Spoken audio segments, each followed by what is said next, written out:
Ibu, saudara-saudari sekalian, salam sejahtera untuk kita semua. Terpujilah Sang Buddha, Namo Buddhaya. Tentu kita semua pernah mendengar satu ungkapan yang sangat populer di masyarakat, yang mana berbunyi seperti kata di dalam tempurung, atau terkadang dikatakan bagaikan kata yang berada di lubang sumur. Ungkapan ini memberikan nasihat kepada kita semua untuk jangan menjadi katak yang di dalam tempurung atau jangan seperti katak yang berada di sumur. Artinya adalah kita diingatkan untuk tidak menjadi sombong dengan pengetahuan yang kita miliki. Ada kalanya ketika kita berpikir bahwa pengetahuan kita sudah banyak, mungkin sudah merasa yang paling banyak daripada lainnya, sesungguhnya masih banyak pengetahuan yang belum diketahui. Jadi seperti katak, ketika berada di dalam tempurung, seakan-akan bahwa semua pengetahuan sudah dia miliki, karena dia berada di dalam tempurung. Tapi begitu dia keluar dari tempurung, oh ternyata dunia itu begitu luas. Banyak pengetahuan yang belum diketahui. Atau seperti katak yang berada di sumur, yang hanya melihat air yang berada di sumur. Nah, kalau dia hanya berada di situ, ya pikiran bisa muncul bahwa semua telah diketahui. Tetapi begitu keluar dari sumur, oh ternyata banyak air di luar sana yang jauh lebih banyak ketimbang yang ada di sumur. Artinya kita juga sama. Bahwasanya ketika kita mendapatkan pengetahuan, jangan sombong dengan pengetahuan yang kita miliki. Karena sesungguhnya masih banyak pengetahuan yang belum kita ketahui. Nah, ungkapan seperti ini juga kita temukan di dalam teks Pali atau teks berbahasa Pali yang disebut salah satu teksnya adalah Lokaniti.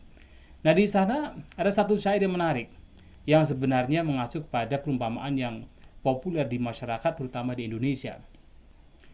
Perumpamaannya berbunyi, apa suto sutang apang bahung manyati manawa sindu dakang apa santo kupe toyang wak manduko, yang artinya adalah seseorang yang sebenarnya masih memiliki pengetahuan yang sedikit, membaca mendengar sedikit, dia berpikir bahwa yang dia ketahui sudah banyak, seperti halnya katak yang berada di sumur sebelum dia melihat air yang ada di samudra.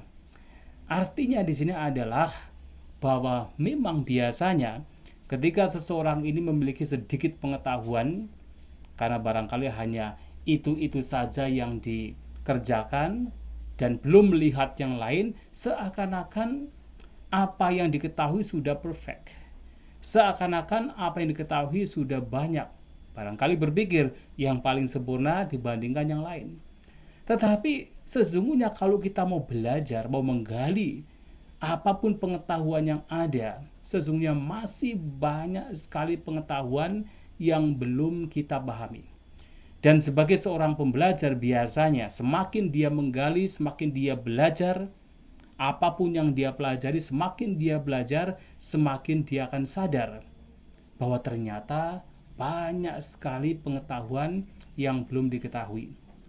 Dan ini juga terjadi ketika kita belajar ajaran Buddha. Ketika kita belajar Tipitaka misalnya, seseorang yang hanya belajar Sutta Pitaka dan dia betul-betul mencoba untuk menggalinya, apapun yang dikutbahkan oleh Sang Buddha atau siswa beliau yang berada di Sutta Pitaka, semakin dia belajar, semakin dia akan merasa bahwa masih banyak yang belum diketahui. Tidak hanya berkenaan dengan Sutta Pitaka, dia pun juga akan sadar bahwa Abhidhamma Pitaka itu belum dipelajari, bahwa Vinaya Pitaka juga belum dipelajari, bahwa kitab ulasan juga belum diketahui. Lantas melihat demikian, apa yang mesti disombongkan? Dan orang yang pembelajar, orang yang belajar, semakin dia belajar, semakin dia sadar bahwa pengetahuannya itu masih terbatas, semakin dia akan menjadi rendah hati. semakin dia akan mendengarkan apa yang disampaikan oleh orang lain. Tetapi berbeda, kalau seseorang merasa dirinya itu sudah paling pandai, sudah paling berpengetahuan, seperti katak di dalam tempurung, orang demikian menjadi sombong. Orang demikian tidak mau mendengarkan apa yang disampaikan oleh orang lain, karena merasa dirinya lah yang paling benar, yang paling baik. Dan ini bahaya. Nah, demikian pula ketika seseorang belajar tidak hanya Sutta Pitaka, seseorang belajar barangkali Abhidhamma. Semakin dia belajar Abhidhamma, ya kesadaran akan muncul, oh ternyata Abhidhamma itu begitu dalam. Dan semakin dia memahami hanya sedikit dari apa yang dia pelajari, dan itu baru Abhidhamma. Dan dia pun juga sadar kalau sesungguhnya belum juga belajar Sutta Pitaka, belum belajar Vinaya Pitaka. Dan orang yang betul-betul belajar justru sesungguhnya akan menjadi semakin rendah hati. Semakin dia sadar bahwa masih banyak pengetahuan yang harus dia pahami. Bukan kemudian menjadi sombong, menjadi yang paling pandai, yang paling pintar, menjadi yang paling perfect. Nah, ini juga menjadi satu hal yang harus kita pahami. Nah, oleh karena itu Bapak Ibu saudara-saudari sekalian, bahwasanya semakin kita belajar ajaran Sang Buddha, semakin kita menyadari bahwa masih banyak hal yang belum kita pelajari. Ini baru teori.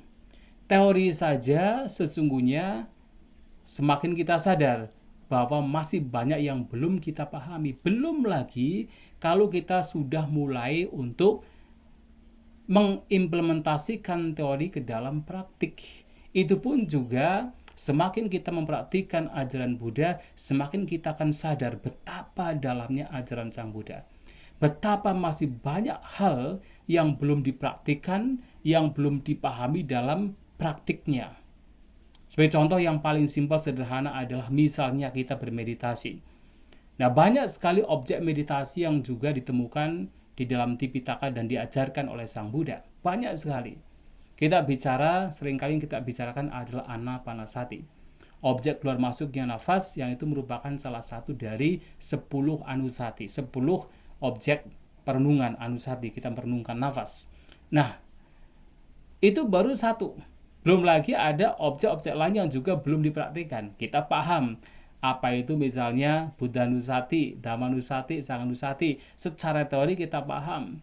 Dan bahkan kalaupun kita baru dalam konteks belajar pun kadangkala apa yang kita pahami juga belum mendalam. Tapi kita merasa sudah paham. Itu baru teori. Belum lagi apakah sudah dipraktikkan. Nah, dalam praktik itu sendiri banyak hal yang sebenarnya kita belum memahami. Ini baru misalnya 10 perenungan. Belum lagi misalnya kasina. Ada 10 kasina. Dan secara teori barangkali banyak di antara kita tahu apa itu kasina. Bagaimana cara mempraktikkan. Bagaimana cara membuat misalnya Patawi kasina, objek tanah sebagai objek meditasi. Tetapi apakah kemudian sudah dipraktikkan, sudah menjadi mahir dalam praktek tersebut? Dan ini baru satu, belum lagi yang lain-lain. Belum lagi kita harus memahami berbagai macam fenomena yang ada di dalam batin dan jasmani kita. Tidak hanya 40 objek meditasi, ada juga meditasi vipassana. Nah, dalam teori itu sudah begitu dalam dan kita paham, kita sadar banyak sekali yang belum kita pahami. Dan apalagi ketika kita mencoba untuk mengimplementasikan, mengaplikasikan apa yang kita pahami ke dalam praktik. Itu pun juga semakin kita masuk ke dalam, semakin kita paham masih banyak yang belum kita pahami. Dan ini baru teori dan praktik, belum lagi adalah penembusan, belum lagi adalah pemahaman yang betul-betul muncul lewat pengalaman. Misalnya seseorang berbicara tentang dengan praktek meditasi membawa kepada lenyapnya 5 rintangan batin. Apakah itu sudah dialami atau belum? Kalaupun sudah dialami, apakah itu betul-betul artinya 5 rintangan batin misalnya lenyap kemudian tidak kembali lagi? Ternyata masih kembali lagi. Ternyata masih terkadang muncul. Nah, seperti itu artinya bahwa penembusan pun juga masih banyak hal yang belum dipahami. Nah, oleh sebab itu ketika kita belajar, mempraktikkan, mencoba untuk memahami apa yang disabdakan oleh Sang Buddha melalui praktik, kita menjadi sadar bahwa apa yang kita pahami sebenarnya masih sangat sedikit. Apa yang kita pahami sebenarnya masih sangat sedikit dan masih banyak yang belum kita pahami. Lantas, dengan sedikit yang kita pahami dalam ajaran Buddha, layakkah bagi kita untuk kemudian menjadi sombong? Menjadi merasa yang paling pandai, merasa yang paling tinggi, merasa yang paling sempurna. Padahal masih banyak yang belum kita pahami. Ini baru konteks ajaran Buddha. Bahkan kalau kita berasosiasi dengan satu sama lainnya, dengan kita mungkin merasa, ada beberapa hal yang kita pahami dan orang lain tidak memahami. Layakkah dengan yang kita memiliki pemahaman tertentu kemudian sombong kepada orang yang tidak memiliki pemahaman seperti kita? Sedangkan ada kalanya dan bahkan yang sering terjadi adalah kita paham sesuatu, tetapi kemudian kita tidak paham yang dimiliki oleh orang lain.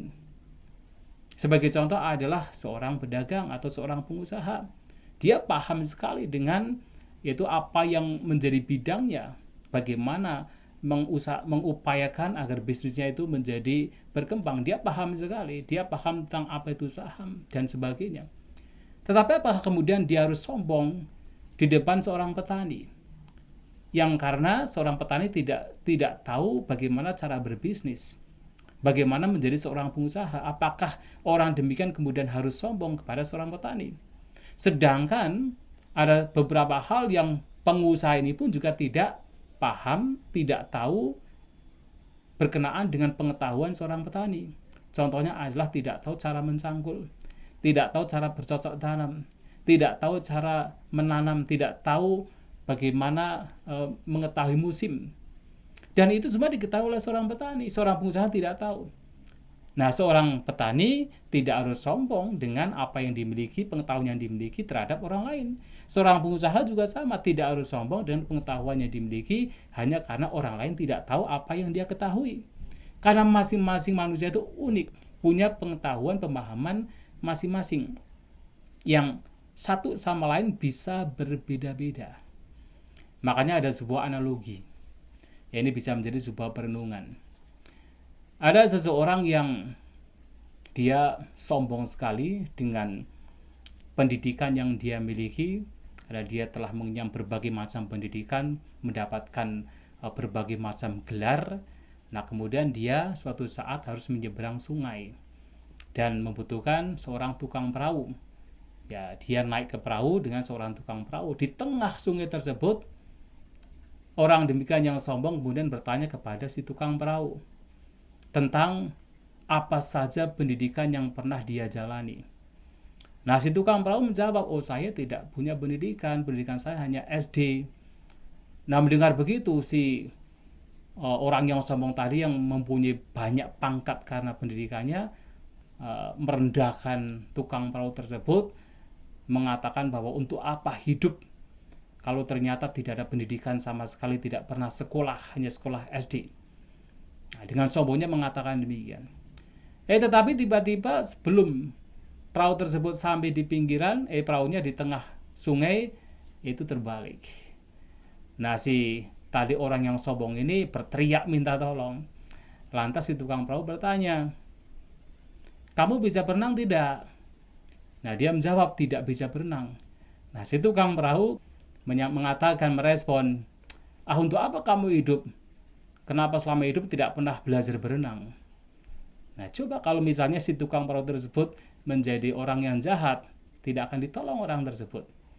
Coba kalau petani tersebut kemudian balas dendam, dibiarkan saja orang tersebut yang tadinya sombong terhanyut oleh sungai. Nah, itulah bagaimana kita hendaknya tidak sombong dengan apa yang kita miliki. Karena apa yang kita miliki sesungguhnya masih sangat sedikit.